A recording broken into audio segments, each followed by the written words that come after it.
Ja, als je het hebt over de koningen van het carnaval, dan heb je het nog steeds over de deurzakkers. Ja, Dankjewel dat u het zegt. dat is een goed bericht. Goed bericht. Ik ben blij dat jij het zegt, u het zegt. Maar het is natuurlijk wel een beetje zo. Al 40 jaar hè, dit jaar.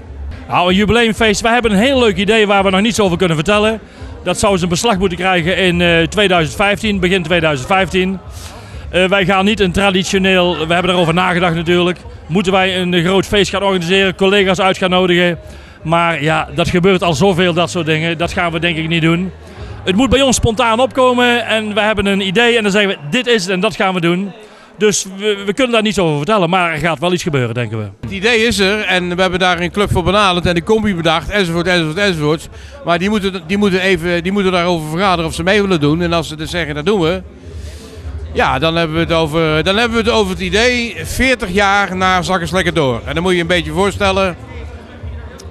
We gaan terug naar 40 jaar geleden en we komen uiteindelijk uit, zeg maar, gemakshalve in 2015. Maar de club moet nog ja zeggen en daar moeten we nog even op wachten.